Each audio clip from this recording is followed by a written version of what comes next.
تو یاد رکھو ہمیں یقین ہے، ایمان ہے کہ یہ قرآن نبی صلی اللہ علیہ وسلم پر نازل کردہ کتاب تھی اور اس میں تحریف نہیں ہوئی ہے، لیکن کچھ ایسے باتیں ہیں جس سے اور اطمینان آپ کو نصیب ہو جائے گا اور قرآن سے محبت اور زیادہ بڑھ جائے گی۔ آج دنیا میں غیر مسلمین قرآن مجید پر جو اعتراض کرتے ہیں نا، کتنی قسم کے اعتراض، نبی کی سیرت پہ اعتراض، یعنی جہاں ان کو کوئی موقع ملتا ہے اسلام پر اعتراض کرنے کا، نبی کی سیرت پہ اعتراض کرنے کا، قرآن پہ اعتراض کرنے کا، تو وہ موقع ہاتھ سے جانے نہیں دیتے۔ لیکن آپ حیران ہوں گے غیر مسلم یہ اعتراض کیوں نہیں کرتے کہ یہ وہ قرآن نہیں ہے، یہ کوئی اور قرآن ہے؟ یہ سوال نہیں پیدا ہوتا؟ آپ میرا خیال ہے پیدا ہوتا ہے آپ لوگوں کو۔ یہ کبھی نہیں ملے گا آپ کو کہ یہ وہ نہیں ہے جو محمد صلی اللہ علیہ وسلم پہ نازل ہوا تھا، یہ تو میں تحریف ہوئی ہے، یہ تو بعد میں مولویوں نے بنا لیا، بعد میں دوسری صدی میں کسی نے بنا لیا۔ اگر ان میں کسی نے اعتراض کیا بھی ہے نا تو وہ اعتراض چلا نہیں ہے، ممکن ہے کوئی تاریخ سے اٹھا کے دکھا دے، وہ اعتراض مقبول نہیں ہوا پبلک میں، ان کے لوگوں نے اس کو مسترد کر دیا ہے۔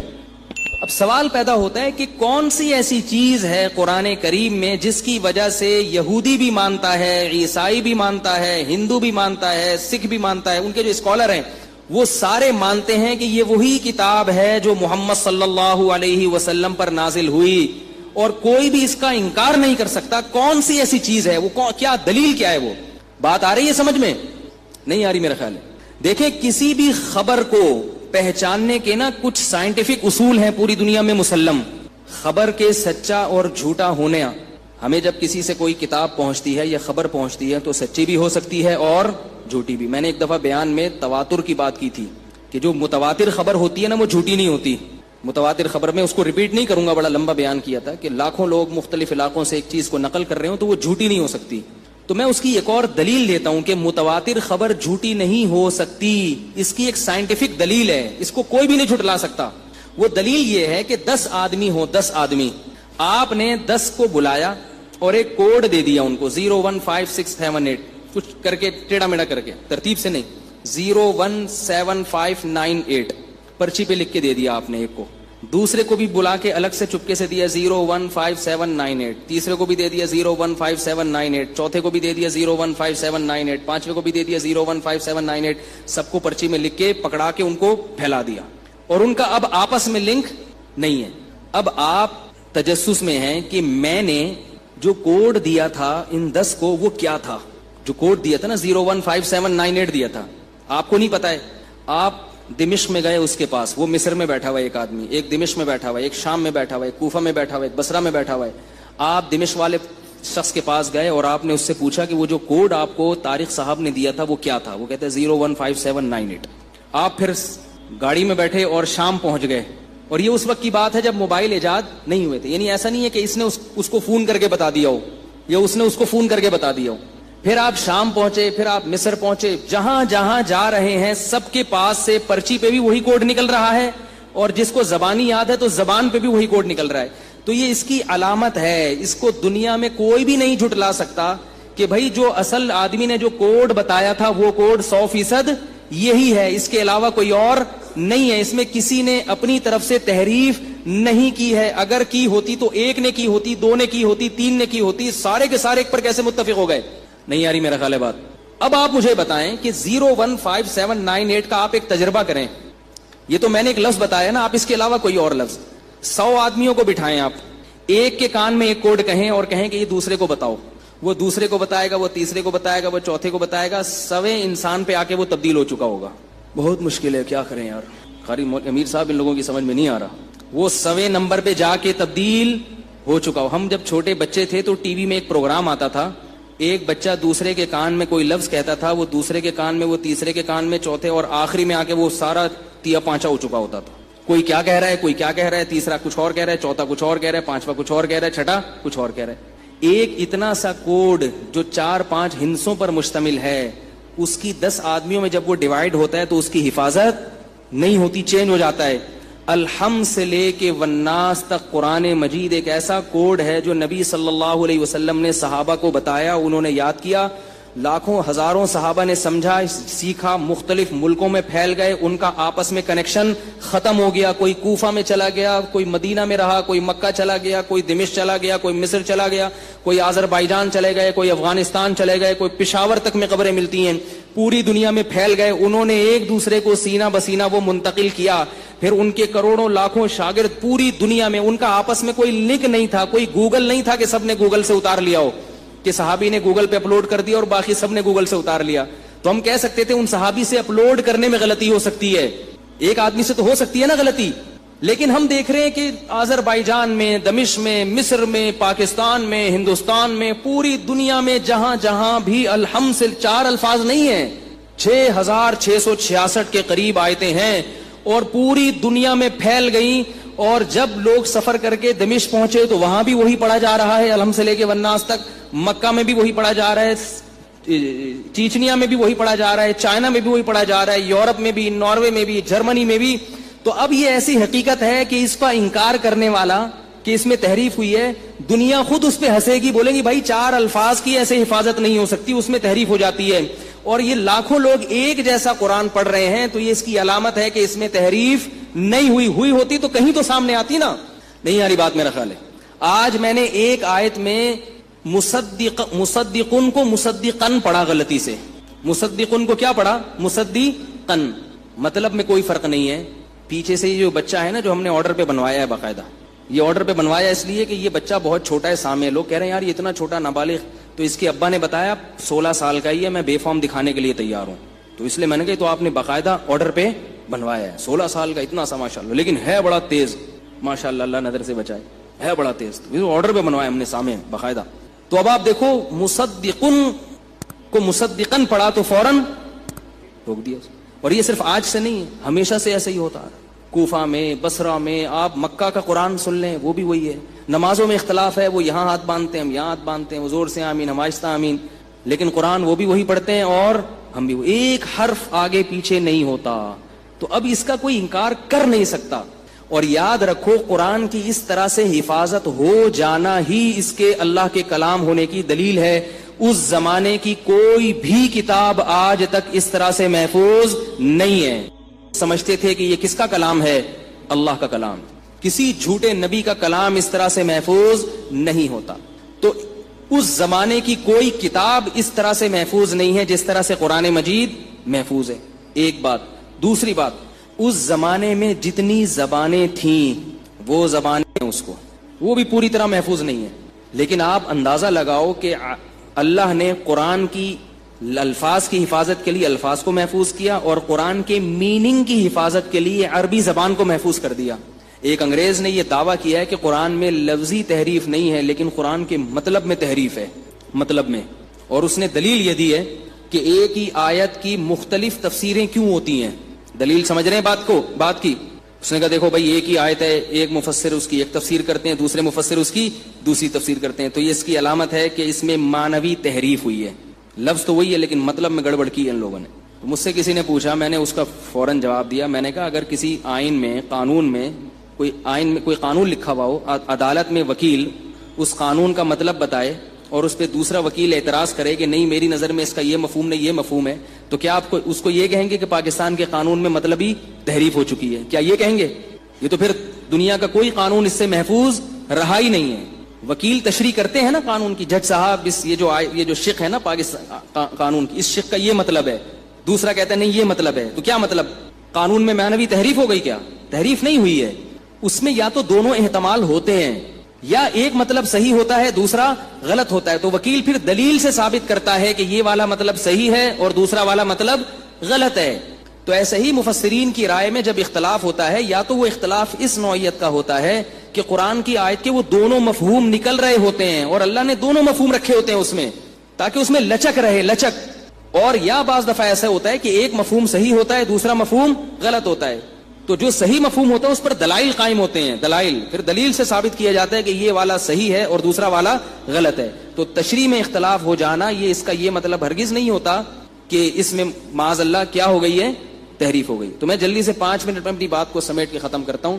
تو اللہ تعالیٰ نے قرآن کی حفاظت کی لفظی بھی حفاظت کی اور معنوی حفاظت کے لیے اللہ نے اس زبان کو محفوظ کر دیا جس زبان میں قرآن نازل ہوا.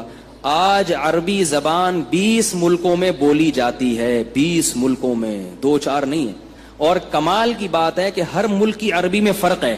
سعودی عرب میں جائیں گے وہ عجیب سی عربی, عوام عجیب سی عربی بول رہی ہے. مصر میں جائیں گے عجیب سی عربی. ایک مصری آیا, وہ کہنے لگا اللہ اکبر. میں نے کہا اکبر کیا ہوتا ہے بھائی؟ اکبر کو کیا بولتے ہیں؟ اکبر. سوڈان میں الگ ہے, شام میں الگ ہے. لیکن کمال کی بات یہ ہے کہ جو قرآنک عربی ہے نا, وہ سمجھتے سب ہیں. سعودیہ میں بھی سمجھی جاتی ہے, مصر میں بھی سمجھی جاتی ہے, سوڈان میں بھی سمجھی جاتی ہے. اس کی مثال ہے جیسے اردو صرف کراچی میں بولی جا رہی ہے پاکستان میں, اصل صرف کراچی میں ہی ہے, کہیں بھی نہیں ہے. لیکن حیدرآباد میں بھی سمجھی جائے گی, پنجاب میں بھی سمجھی جائے گی, بولی بھی جائے گی, سمجھی بھی جائے گی. ایبٹ آباد میں بھی بولی بھی جائے گی, سمجھی بھی جائے گی. پشاور میں بھی بولی بھی جائے گی, سمجھی بھی جائے گی. اور جہاں بھی چلے جاؤ. تو اس کا مطلب کیا ہے کہ اردو زبان پاکستان میں زندہ ہے, بولی بھی جا رہی ہے اور سمجھی بھی جا رہی ہے. تو اسی طرح عربی 20 ملکوں میں بولی بھی جاتی ہے اور سمجھی بھی جاتی ہے. اور کمال کی بات یہ ہے کہ عربوں کا جو میڈیا ہے, عوام کی زبان چینج ہے لیکن میڈیا کی زبان چینج نہیں ہے, اور لکھنے والی جو زبان ہے وہ بھی چینج نہیں ہے. عرب بولیں گے پتہ نہیں کیا کیا, لکھیں گے وہی عربی جو قرآن والی عربی ہے. یعنی انہوں نے رسم الخط ایجاد ہی نہیں کیا تبدیل شدہ عربی کا. جیسے مصری بولے گا اللہ اکبر, لیکن لکھے گا کیا؟ اللہ اکبر. اللہ اکبر کا لفظ سعودیہ میں بھی اللہ اکبر ہی لکھا جائے گا, مصر میں بھی, سوڈان میں بھی, لیبیا میں بھی, ہر جگہ سب سمجھ جائیں گے کہ یہ کیا لکھا ہوا ہے. تو بتاؤ میرے بھائی, دنیا میں کوئی ایسی زبان نہیں ہے اتنی پرانی جو اس طرح سے محفوظ ہو. ایک غیر مسلم نے اسلام قبول کیا اسی بنیاد پر. اس نے کہا کہ یہ کیسی زبان ہے جس پہ اللہ نے قرآن کو نازل کیا اور اس زبان کی خدا نے حفاظت کر لی ہے. آپ عجیب حیران ہوں گے, عربی میں 1400 سال پہلے جس لفظ کو جو کہا جاتا تھا نا, آج بھی وہی کہا جاتا ہے. عربی میں 1400 سال پہلے پانی کو کیا کہتے تھے؟ ماء. آج بھی پانی کو کیا کہتے ہیں؟ ماء. 1400 سال پہلے زمین کو کہتے تھے ارض. ان کے لٹریچر میں ملتا ہے. اچھا, ایک عجیب بات ہے کہ اللہ نے 1400 سال پرانا عربوں کا لٹریچر بھی محفوظ کر دیا ہے. یعنی اس زمانے کی جو عرب میں غیر مسلم لوگ تھے ان کی شاعری بھی محفوظ ہے. نبی صلی اللہ علیہ وسلم کی بعثت سے 40 سال پہلے جو شعراء گزرے تھے ان کے دیوان اور ان کی شاعری اور ان کا کلام آج بھی محفوظ ہے, مدارس میں پڑھا اور پڑھایا جاتا ہے. حالانکہ شاعری سے ہم نے کیا کرنا ہے بھائی؟ اس زمانے جو اسلام نہیں لائے تھے ان کی شاعری کیوں محفوظ ہے؟ تاکہ اس شاعری سے آپ اوریجنل عربی جان جائیں اور اس سے پھر آپ قرآن کا مطلب اور مفہوم سمجھ جائیں. تو یہ ہے وہ زبان. اور اللہ نے کیسے قرآن مجید کو عظمت دی ہے, کتنی زبردست عظمت دی ہے. دنیا میں اس سے زیادہ پڑھی جانے والی کوئی کتاب نہیں. اتنا پڑھا جاتا ہے, اتنا پڑھا جاتا ہے جس کی کوئی انتہا نہیں. دنیا میں بغیر سمجھے اس سے زیادہ پڑھی جانے والی کوئی کتاب نہیں ہے, سمجھ کے اس سے زیادہ پڑھی جانے والی کوئی کتاب نہیں ہے. دنیا میں اس سے زیادہ سنی جانے والی کوئی کتاب نہیں ہے, سنی جانے والی. دنیا میں اس سے زیادہ ادب اور تمیز کے ساتھ پڑھی اور سنی جانے والی کوئی کتاب نہیں ہے. کوئی دنیا کی کتاب ایسی نہیں جسے باوضو ہو کے لوگ پڑھتے ہوں. اس کتاب سے پہلے آپ اپنے جسم کو صاف ستھرا کرتے ہو, نہاتے ہو, غسل کرتے ہو, وضو کرتے ہو, اس کے بعد آپ اس کی تلاوت کرتے. اور دنیا میں کوئی کتاب ایسی نہیں ہے جو کھڑے ہو کر اتنی دیر تک سنی جاتی ہو. بہت مشکل ہے سمجھانا. کوئی ہے بتاؤ کھڑے ہو کر؟ اور دنیا میں کوئی کتاب ایسی نہیں ہے جو کھڑے ہو کر بغیر سمجھے اتنی دیر تک سنی جاتی ہو. بعض دفعہ تو سمجھ میں آ رہی ہے تو انسان کھڑے ہو کر بھی سن لے, تو سمجھ میں نہیں آ رہی پھر بھی سن رہے ہیں.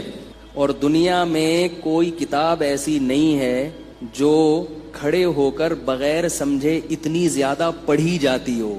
اور دنیا میں کوئی کتاب ایسی نہیں ہے جو کھڑے ہو کر سمجھ کے اتنی زیادہ پڑھی جاتی ہو. ہر لحاظ سے کسی کتاب کو پڑھنے کی جتنی جہتیں ہو سکتی ہیں مختلف انداز سے, وہ ساری جہتیں ایک قرآن میں اللہ نے جمع کر دی. ایک چیز بس رہ گئی آخر میں جس کے لیے ہم یہ بیان کر رہے ہیں. یہ سب تو آپ کو پہلے سے پتا ہے, وہ یہ ہے کہ عمل نہیں کیا جاتا. وہ کیا ہے؟ لیکن ایک بات آپ کو بتاؤں میں, ٹھیک ہے 100% عمل نہیں ہوتا, لیکن دوسری کتابوں سے اگر کمپیئر کیا جائے تو دنیا میں کسی کتاب کے آرڈرز اور اس کے احکامات کو اتنا فالو نہیں کیا جاتا جتنا قرآن مجید کو فالو کیا جاتا ہے. یہ ضرور ہے کہ ہم لوگ 100% نہیں ہیں, لیکن اگر کمپیئر کریں دوسری کتابوں سے تو کسی کتاب کو اتنا فالو نہیں کیا جاتا. کسی کتاب کے اتنے فالوورز نہیں ہوتے جتنے قرآن مجید کے ہیں. تو بھائی ایسا ہی نہیں ہو گیا, اس کے پیچھے کوئی ہاتھ ہے. میں ایک واقعہ سنا کے اپنی بات کو ختم کرتا ہوں. حضرت مفتی محمد تقی عثمانی صاحب نے ایک دفعہ ایک واقعہ سنایا. میں بچپن میں ان کے بیان میں جاتا تھا, میں نے براہ راست سنا. انہوں نے واقعہ یہ سنایا کہ پچھلی قوموں میں نا ایک شخص گزرا, اس نے نبوت کا دعویٰ کیا. جب دعویٰ کیا تو اس کے چند چیلے ہو گئے, جیسے روحانی والوں کے 4-5 ہو ہی جاتے ہیں نا, ایسے ہی جھوٹے نبوت کے بھی 5-6 ہو جاتے ہیں. جیسے ابقری والوں کے ہو گئے بہت سارے, اب ایسے ہی ہو جاتا ہے, وہ تو ہر ایک کے جاتے ہیں. تو ایسے اس نے جھوٹی نبوت کا دعویٰ کیا, لوگوں کو الو بنایا, 2-4 کرتب دکھائے, لوگ اس کے ساتھ ہو گئے. اب اس نے سوچا کہ یار اس ملک سے ہجرت کرو, یہاں پٹیں گے نا, یہاں مسلمان زیادہ رہتے ہیں, کہیں اور چلو. نبی نے بھی تو ہجرت کی تھی نا, ہم بھی یہاں سے ہجرت کرتے ہیں. 5-6 چیلے اور ہو گئے. تو وہ سفر کرتے ہوئے جا رہے تھے, ایک ملک سے گزرے جہاں بہت شدید سردی تھی. اتنی شدید سردی تھی تو اس شدید برفانی علاقے میں اس جھوٹے نبی نے دیکھا کہ ایک شخص مسجد کے مینار پہ صبح صادق کے وقت چڑھتا ہے اور اللہ اکبر اذان دے رہا ہے, اشہد ان لا الہ الا اللہ اشہد ان محمد رسول اللہ, میں گواہی دیتا ہوں کہ محمد اللہ کے رسول ہیں. شدید سردی میں کسی بہت دور کسی ملک میں جو مکہ سے بہت دور تھا. تو اس جھوٹے نبی نے کہا کہ یہ کیا کر رہا ہے, نے چیلے سے کہا. اس نے کہا یہ محمد صلی اللہ علیہ وسلم کی رسالت کی گواہی دے رہا ہے. اس رات کے وقت میں, صبح صادق کے وقت میں, سخت سردی میں مسجد کے مینار پہ چڑھ کے چیخ رہا ہے. اس نے کہا بھائی میں اپنی نبوت سے رجوع کرتا ہوں, میں اپنی نبوت کیا کرتا ہوں, واپس لے لیتا ہوں. یہ بڑا مشکل کام ہے بھائی. ٹھیک ہے, ہمارا کوئی بھی ایسا نہیں ہوگا چیلا جو رات کو سردی میں کھڑا ہو کر ہماری نبوت کا اعلان کرے. یہ سچے نبی کے ساتھ ہی ہو سکتا ہے, جھوٹا نبی اتنا نہیں پنپ سکتا. جھوٹے کے قربانی دینے والے اتنے نہیں ہوتے واپس, اس سے پہلے کہ کوئی مار دے ہم کو. ٹھیک ہے, نبوت تو ہماری ویسے بھی مارکیٹ میں چلنے والی نہیں ہے, اتنی قربانی کون دے گا ہمارے لیے. آپ کہہ سکتے ہیں مرزا غلام احمد قادیانی کے لیے لوگوں نے اتنی قربانی دی. مرزا غلام احمد قادیانی کو برطانیہ نے پناہ دی ہے, اس کو پروٹوکول دیا ہے, اس کے خلیفوں کو ویزے ملے ہیں, اس کے بعد جا کے ان کو یہ ملی ہے. اگر برطانیہ عیسائی حکومت ہاتھ کھینچ لے تو ان کی ساری خلافتیں دھڑام سے زمین پہ جا کے گریں گی.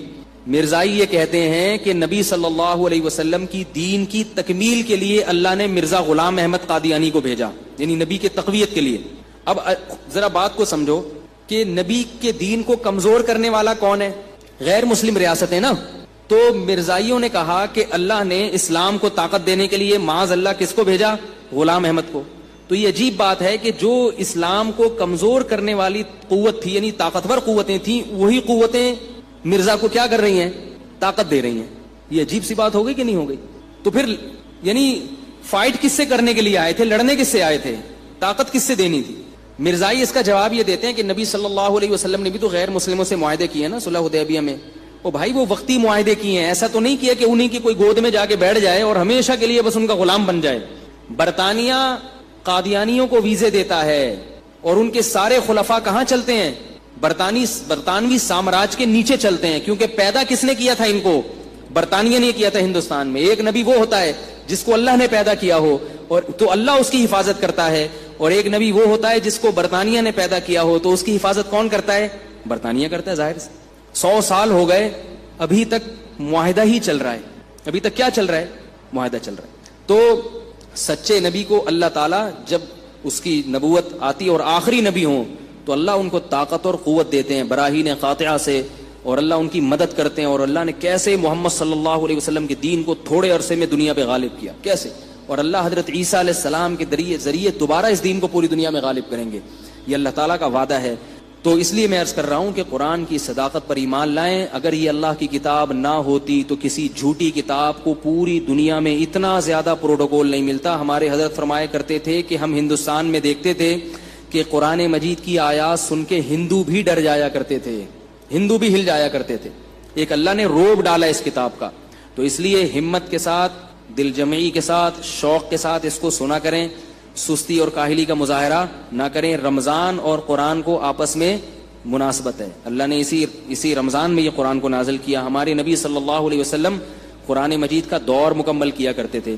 تو خوب تراویح میں پابندی سے آیا کریں, دل جمعی سے آیا کریں. اگر سمجھ میں آئے تو بہت اچھی بات ہے, بہتر ہے پہلے اس کا تھوڑا سا مطالعہ کر لیں جو قرآن پڑھا جائے گا, تاکہ کچھ سمجھ میں بھی آئے. فائدہ تو جب ہی ہوگا نا جب سمجھ میں آئے گا. اور اگر نہیں سمجھ میں آ رہا تو پریشان نہ ہو, اللہ کو یہ ادا بھی پسند آتی ہے کہ یہ بندے صرف میرا کلام سننے کے لیے کھڑے ہوئے. اور ایک فقی مسئلہ بتا کے بات ختم کرتا ہوں کہ اگر کبھی تراویح میں کھڑے کھڑے تھک جائیں، کیونکہ آج کل لوگ چائے پیتے ہیں، تمباکو کھاتے ہیں، گٹکے کھاتے ہیں، تو گھٹنوں میں وہ طاقت نہیں رہی.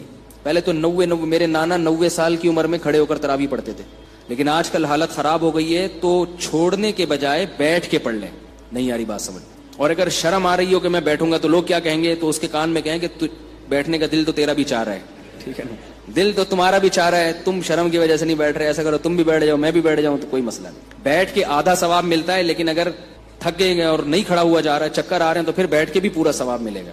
تو چھوڑے نہیں، کھڑے ہو کے نہیں پڑھ سکتے تو کیا کر لیں، بیٹھ کے پڑھ لیں. اور مسئلہ یہ ہے کہ جتنی چاہے بیٹھ کے پڑھ لیں، جتنی چاہے کھڑے ہو کے پڑھ لیں.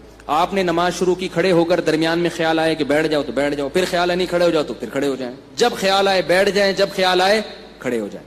اور بیٹھ کے شروع کی پھر خیال آیا کھڑے ہو جاؤ تو بھی ٹھیک ہے، ہر طرح سے جائز ہے، اور امام کے لیے بھی جائز ہے. میں نے ایسے بڑے علماء کے پیچھے تراویح پڑھی ہے جنہوں نے پوری تراویحیں بیٹھ کے پڑھائی ہیں. انک لا تہدی، آیتیں نازل ہوئی، من احببت ولکن اللہ یہدی من یشاء. اے محمد، جس سے آپ محبت کرتے ہیں اس کو ہدایت دینے کے مالک نہیں ہے. محبت الگ چیز ہے، ہدایت ہمارے ہاتھ میں ہے، آپ کے ہاتھ میں نہیں ہے. اب اگر نبی اسی غم کو لے کے بیٹھے رہتے تو کہاں سے دعوت اور تبلیغ کا کام ہوتا؟ آپ صلی اللہ علیہ وسلم سے حضرت عائشہ نے پوچھا کہ ابو طالب جو اتنی خدمت کرتا تھا آپ کی، کرتے تھے، اور اتنا کچھ انہوں نے کیا، کیا یہ نیکیاں قیامت کے دن کام آئیں گی؟ آپ نے فرمایا ہاں. کتنا کام آئیں گی کہ جہنم کے نچلے طبقے سے اللہ اٹھا کے اوپر والے طبقے میں لے آئے گا، اور پاؤں میں صرف آگ ہوگی مگر اس سے دماغ ایسے کھولے گا جیسے ہانڈی. ابو طالب پورے جہنم کی آگ میں نہیں ہوں گے، صرف ان کے پاؤں جہنم کی آگ میں ہیں. اس سے پتہ چلتا ہے کافر کی نیکیاں کام تو آتی ہیں مگر عذاب کم کرنے میں، عذاب ختم کرنے میں نہیں. ہم دیکھتے ہیں کہ دنیا میں بہت کچھ غلط ہو رہا ہے، دلائل کے انبار لگا دو پھر بھی لوگ نہیں مانتے، اور فرقواریت، ایک دوسرے پہ تان و تشنی، گھریلو حالات میں گڑبڑ. تو اس میں اگر آپ ٹینشن لینا شروع کر دو گے تو پھر سوائے ڈپریشن کی گولیوں کی ایک نئی ٹینشن لگ جائے گی. جس دن گولی نہیں کھائی اس دن عجیب سا ہو گیا. ڈپریشن کا مریض کو جس دن گولی نہ ملے وہ خود گولی کی طرح بن جاتا ہے. وہ پھر کئی لوگوں کو گولیاں کھانی پڑتی ہیں اس سے بات چیت کے بعد. تو اس لیے میرے بھائی دو چیزیں یاد رہیں گی، ایک نیند، اور دوسرا ٹینشن جتنا ہو سکے. پھر بھی اللہ کی طرف سے ہوتی ہے، ایسا نہیں کہ ناممکن ہے 100% ختم ہو جائے، یہ تو ممکن نہیں ہے، لیکن بہت سی چیزیں خود مسلط کی ہوئی ہیں. رہا مسئلہ نیند کا، اب یہ ٹاپک پورا چینج ہو گیا تو میں مکمل ہی کر دوں. نیند کا مطلب یہ نہیں ہے کہ پوستیوں کی طرح پڑے رہو، کہ بھئی مفتی صاحب نے بیان کیا کہ سونا بہت ضروری، سو رہے ہیں، اٹھ ہی نہیں رہے. سمجھ رہے ہو؟ یہ مطلب نہیں. جیسے کھانا اس وقت فائدے مند دے گا جب بھوک لگ رہی ہے، اور اتنا کھانا فائدے مند دے گا جتنی بھوک ہے. زیادہ کھاؤ گے تو طاقت اور توانائی نہیں آئے گی، پھٹو گے. جیسے کہ لوگ پھٹ رہے ہیں، فلاں ایک دھماکے کے ساتھ پھٹ گئے، خبریں آتی رہتی ہیں، بیٹھے بیٹھے پھٹ گئے، رگیں پھٹ رہی ہیں نا. تو نیند کا مطلب یہ ہے کہ گہری نیند حاصل کی جائے، چاہے وہ تھوڑی دیر کی. سمجھ رہے ہو؟ اب اس پہ باقاعدہ ٹائم لینڈر والے نا ایک سلیپ مینجمنٹ کرواتے ہیں، وہ میں نے کی بھی ہے سلیپ مینجمنٹ کی، اگرچہ میرا بھی اس پر پورا عمل ہے نہیں، لیکن بہرحال کی بھی ہے وہ میں نے. تو سلیپ مینجمنٹ ایک وہ کر لے تو اچھا ہے ٹائم لینڈر والوں کے پاس جا کے. ورنہ اس کا خلاصہ یہ ہے کہ آپ رات کو جلدی سوئیں اور صبح جلدی اٹھیں. سمجھ رہے ہو؟ رات کی جو تھوڑی نیند ہے وہ دن کی زیادہ نیند سے بہتر ہے. ایک کام تو یہ. دوسرا، دن میں لازمی سوئیں. یہ جو صبح سے لے کے رات تک کا وقت ہے یہ بہت لمبا ہوتا ہے، لوگ اس دوران سوتے نہیں ہیں، اس لیے ہر وقت تھکے تھکے سے رہتے ہیں. ابھی دیکھو میں کتنا فریش لگ رہا ہوں، آپ کو نہیں لگ رہا کیونکہ میں دوپہر کو سویا ہوں. دوپہر کو آپ اگر سو جاؤ آپ رات 12 1 2 3 بجے تک فریش رہو گے، فٹ فاٹ، ایسا دماغ سیٹ رہے گا آپ کا. تو قیلولہ جو ہے نبی صلی اللہ علیہ وسلم نے فرمایا قیلوا فإن الشیطان لا تقیل، قیلولہ کرو، شیطان قیلولہ نہیں کرتا. اب غیر مسلموں نے بھی یہ شروع کر دیا ہے قیلولہ. چائنا میں پوری قوم دوپہر کو سونے لگی ہے، تو دوپہر کو لازمی سونا ہے. اب لوگ یہ کہتے ہیں ایکچولی ہمارے مسائل گئے، بولو میں سوؤں گا، جاؤ جو مرضی کرنا. آفس میں اگر سونے کا ٹائم نہیں ملتا، مسجد میں نماز پڑھو تھوڑی دیر کے لیے وہیں لیٹ جاؤ، اور موبائل بند کر دو. لوگوں سے کہو چپ کر کے تھوڑی دیر میں چپ بھی کر دیا کرو. ہر وقت کیا کر رہے ہو آپ؟ سونے کے لیٹو گے نا، اور بھائی دوسرا دوست آ جائے گا، وہ بھی آپ کے ساتھ ہے سونے کے لیے، پھر گپ شپ شروع کر دے گا. بولے گا یار تھوڑی دیر سونے دو، آنکھ بند ہونے دو، اٹھ کے تسلی سے باتیں کریں گے. آفس کا ٹائم ہے نا، باتیں کرنے کے لیے تو ہے. مسئلہ یہ ہوتا ہے کہ سونے کے لیے لیٹتے ہیں تو باتیں کر رہے ہیں. تو بھائی باتیں، موبائل بند. شیطان کہے گا کوئی ایمرجنسی کال نہ آ جائے. بولو اس سے زیادہ ایمرجنسی میرے لیے کچھ بھی نہیں ہے کہ مجھے اس وقت کیا کرنا ہے، سونا ہے. دوپہر کو آدھا گھنٹہ 1 گھنٹہ، یعنی اس پر نہیں ہے کہ دورانیہ کتنا لمبا ہو، اس پر ہونا چاہیے کہ نیند چاہے 10 منٹ کی گہری نیند کی علامت ہے خواب آنا شروع ہو جائے. کوئی خواب آ گیا نا تو سمجھو کہ گہری نیند ہے. تو گہری نیند ہونی چاہیے، تھوڑی دیر کی ہو لیکن نیند گہری ہو، بالکل فریش ہو جاؤ گے آپ. اور رات کا بھی ایسا ہی ہے کہ جب لیٹے ہو اچھا یہ لوگ کہتے ہیں کہ ہم لیٹتے ہیں تو نیند نہیں آتی, تو جب ایک روٹین ہوگی نا سونے جاگنے کی تو پھر نیند آنا انشاءاللہ شروع ہو جائے گی. نیند ایک عجیب چیز ہے کہ جب آپ کی روٹین ہونا تو پھر روٹین پہ تو چند دن پرابلم ہوگی. البتہ وہ لوگ جن کے کاموں کی کوئی ترتیب ہی نہیں ہے, یعنی مطلب کام ایسے ہیں کہ وہ شیڈول بن نہیں پاتا ان کا, تو پھر ان کے لیے یہ سیٹنگ نہیں ہے. ان کے لیے کہ پھر جب موقع ملے سو جاؤ, لیکن دوپہر کو ان کے لیے بھی سونا ضروری ہے. تو سونے کو کریں اور گہری نیند ہونی چاہیے, اور رات کے وقت چائے نہ پیئیں, اس سے نیند خراب ہوتی ہے. کافی, چائے, گٹکے, پان, یہ سب نیند کو ختم, نسوار یہ نیند کو ختم کر دیتی ہیں ساری چیزیں. تو کہاں سے کہاں بات چلی گئی. ہمارے ایک دوست تھے, نیند نہ ہونے کی وجہ سے دل کے مریض بن گئے وہ. اور یاد رکھو نیند کا مطلب یہ نہیں کہ آپ نے چند دن دفعہ نیند نہیں ہوئی تو بیمار ہو جائیں گے, یعنی بہت عرصہ نیند نہ ہوئی تو بیمار ہوں گے. 2-4 دفعہ بھی اگر ایسا ہو گیا نا کہ کچھ دن یعنی 5-6 دن تک نیند مکمل نہ ہوئی, اس سے بھی بیماری کا اٹیک ہو سکتا ہے. ہمارے ایک جاننے والے وہ 2 دن نہیں سو سکے, ہمیشہ کے لیے دل کا عارضہ ان کو لاحق ہو گیا, حالانکہ صرف 2 دن نہیں سو سکے. اس لیے جیسے سانس ہے نا 24 گھنٹے چاہیے, ایسے ہی نیند بھی لازمی چاہیے انسان کو, ورنہ کوئی بڑی بیماری اٹیک کر لیتی ہے انسان کے اوپر. ہاں جوانی میں پتہ نہیں چلتا, تھوڑا سا عمر زیادہ ہو پھر تو بہت بڑے مسائل ہو جاتے ہیں. کہاں سے کہاں بات چلی گئی, لیکن آپ کے فائدے کے لیے ہوگی. اور دوسری بات یہ کہ جیسے خود اپنی نیند کا خیال کرتے ہیں تو گھر میں خواتین کی نیند کا بھی خیال کیا کریں. بعض لوگ چنگیز خان بن کے گھر میں داخل ہوتے ہیں, بیگم سو رہی ہے, ٹھڈا مار کے اٹھایا, چلو اٹھ چائے بنا میرے لیے. اب وہ بیچاری اڑ گئی تو اس کی نیند ختم ہوگا, کیونکہ ایک دفعہ جب انسان اڑ جائے تو پھر دوبارہ نیند آنا مشکل ہوتا ہے. تو انسان کے بچے بن کے زندگی گزارنی چاہیے, گدھوں کی طرح زندگی نہیں گزارنی چاہیے. وہ بھی انسان ہے جو گھر میں رہ رہے ہیں. نبی صلی اللہ علیہ وسلم جب تہجد کے لیے اٹھتے تھے نا تو اتنی آہستہ خاموشی سے اٹھتے تھے کہ گھر والوں کو کی آنکھ نہ کھلے. اور یہ بھی میڈیکل سائنس کہتی ہے کہ خواتین کو نیند کی ضرورت مردوں سے زیادہ ہے, یعنی خواتین کو ذہنی سکون کے لیے جو نیند کا ڈیوریشن ہے وہ مرد سے, یعنی ان کو زیادہ سونا پڑتا ہے مرد کی نسبت. مرد کو اللہ نے بنایا طاقتور, وہ تھوڑی نیند میں بھی فٹ فاٹ ہو جاتا ہے. عورت کو اللہ نے بنایا کمزور, اس کو فٹ فاٹ رہنے کے لیے نیند زیادہ چاہیے. اور یہ بھی ذہن میں رکھو کہ 7-8 گھنٹے کی نیند صحت کے لیے ضروری نہیں ہے, یہ بہت زیادہ ہے. ٹائم پہ ہو تھوڑی ہو, وہ اس 8-9 گھنٹے کی نیند سے بہتر ہے جو بے وقت ہو. اور ایک آخری بات یہ بھی کہ جب کھانا کھاتے ہیں نا اس کے تھوڑی دیر بعد سونا, یہ سب سے بہترین ٹائم ہے. کیا یار کیا اتنی اہم معلومات دے رہا ہوں آپ کو میں بھائی. نیند کا سب سے بہترین ٹائم کیا ہے؟ کھانا کھانے کے آدھے گھنٹے بعد. رات کا کھانا آپ نے کھایا, تھوڑا واک کرو, اور پھر یہ جو کہتے ہیں نا کھانا کھانے کے 2-3 گھنٹے بعد, ایسا نہیں ہے. ہوگی لوگوں کی تحقیق, ہماری تحقیق یہ نہیں ہے. کیونکہ جب آپ کھانا کھاتے ہیں شوگر لیول ہائی ہوتا ہے, آپ کو غنودگی آتی ہے. جیسے ہی غنودگی آئے تو فطرت کہہ رہی ہے کہ اب کیا کرو, سو جاؤ. دوپہر فوراً سو جاؤ, رات کو تھوڑا سا واک کر کے تاکہ تہ بیٹھ جائے تھوڑی سی. یہاں رکھا ہوا ہے ابھی ایک دم لیٹ گئے تو پھر اوپر نہ آ جائے. تو رات کو جب آپ نے کھانا کھایا ہلکا پھلکا, کیونکہ شریف لوگ ہیں, کھایا کھانا, تھوڑی سی واک کی, ایک دم تھوڑی طبیعت بوجھل ہونا شروع ہوگی تو اس وقت فوراً سو جاؤ. اگر اس وقت نہیں سوئے اس بات کا امکان ہے کہ نیند غائب ہو جائے گی اور کھانا ہضم بھی نہیں ہوگا. نیند سے بہتر کوئی ہاضم نہیں ہے. دیکھو قدرت کبھی غلطی نہیں کرتی, فطرت جو ہے نا کبھی بھی گڑبڑ نہیں کرتی. فطرت کا ایسا خاندانی سیٹ اپ ہے نا ہماری باڈی میں, فطرت جو کام کرا رہی ہے نا وہ وہی کام اس وقت کرنا آپ کے لیے بہتر ہوتا ہے. کھانا کھا کے نیند آتی ہے کہ نہیں آتی؟ تو یہ خام خمیں نہیں آتی, کیونکہ اللہ کو معلوم ہے کہ اب کھانے کے لیے ہضم کرنے کے لیے سونا ضروری ہے. لہذا اللہ چاہتے ہیں کہ آپ سو جائیں, تو نیند فطرت مسلط کر دیتی ہے اور آپ سوتے نہیں ہیں. آپ کہتے ہیں ابھی تو کھایا ہم نے, ابھی کیوں سو, ابھی تو ہمارا جاگنا شروع ہوا ہے. کیونکہ سارا جو بلڈ کا سرکولیشن ہے وہ میدے کی طرف جاتا ہے, دماغ اوپر سے کیا ہو جاتا ہے, خالی. دماغ کام کرنا چھوڑے گا تو اب فطرت کیا کہہ رہی ہے, سو جاؤ, تاکہ بلڈ کا سرکولیشن میدے کی طرف رہے اور وہ کھانا ہضم کرنے پہ زور لگائے. تو اس وقت آپ جب کھانا کھا کے آدھا پونا گھنٹہ بعد سو گے, نیند بھی خاندانی آئے گی. 3-4 گھنٹے گہری نیند سو کے اڑ جاؤ, بالکل فٹ فاٹ فریش فاش ہو جاؤ گے. ایسا مزہ آئے گا. وہ اس کا فائدہ یہ بھی ہوگا کہ وہ سارا کھانا جزو بدن بنے گا, وہ انرجی آپ کی اسٹور ہو جائے گی. سمجھائیں اللہ کے بندو, انرجی کیا ہو جائے گی, اسٹور. پھر جب اٹھو گے نا جسم میں طاقت بھی ہوگی, فریش بھی ہوگے, پھر اپنے کاموں میں لگ جاؤ. سمجھ نہیں آ رہی میرا خیال ہے. پھر اگر تھک گئے, پھر غنودگی آنا شروع ہوئی تو دوپہر کو قیلولہ کرنا ہے. اس سے پہلے یہ نہیں کہ پھر سو جاؤ. باقاعدہ جو لیٹنے والا سونا ہے وہ 2 ٹائم ہونا چاہیے, لیٹ کے سونا. ایک رات کو 3-4 گھنٹے گہری نیند والا, اور ایک دن میں قیلولہ. اس کے بعد اگر درمیان میں کہیں نیند آتی ہے نا, جیسے کیونکہ یہ بھی بڑا لمبا, آپ سو گئے رات کو 10 بجے, گہری نیند 11, 12, 1, 2 بجے اٹھ جائیں آپ, 4 گھنٹے بہت ہیں. گہری نیند میں 4 گھنٹے, 2 بجے اٹھیں, غسل کریں, فریش ہو جائیں, فٹ فاٹ ہو جائیں, اپنے کاموں میں بس لیپ ٹاپ لے کے بیٹھ جائیں, تہجد پڑھیں, تلاوت کریں, کچھ نہیں تو اچھلیں کودیں. ٹھیک ہے نا. اب سونے کا کیا فائدہ بھائی, کیونکہ زیادہ سونا بھی نقصان دہ. اب آپ دوپہر سونا ہے نا, تو درمیان میں وقت بہت لمبا ہے. اب اگر آفس میں کہیں نیند آ رہی ہے تو پھر 5 منٹ کے لیے بھی کہیں سر رکھ کے سو جائیں گے نا, وہ بہت زیادہ فریش کر دے گا آپ کو. یہ تجربہ کریں, آپ کو مزہ نہ آئے پیسے واپس. آپ دیکھو آپ کا ٹائم اتنی کم ڈیوریشن ہوگا نیند کا, باقی سارا ٹائم کام کے لیے بچے گا اور ہر وقت فریش رہیں گے آپ. یہ باتیں بتانے کے لوگ 50-50 ہزار روپے لیتے ہیں, جو میں آپ کو فری پھوڑ میں بتا رہا ہوں. سمجھ رہے ہو, ایک بندے سے لیتے ہیں جو فری پھوڑ میں بتا رہا ہوں. اور یہ باتیں بھی ہم نے پیسے دے کے سیکھی ہیں, فری میں نہیں ملی ہم کو. سمجھ میں آ رہی ہے بات. 3-4-24 گھنٹے میں آپ بمشکل 5 گھنٹے سو گے, لیکن ہر وقت فریش نظر آؤ گے, اور صحت اچھی ہوگی, کولیسٹرول ختم ہو جائے گا, ویٹ کم ہو جائے گا آپ کا,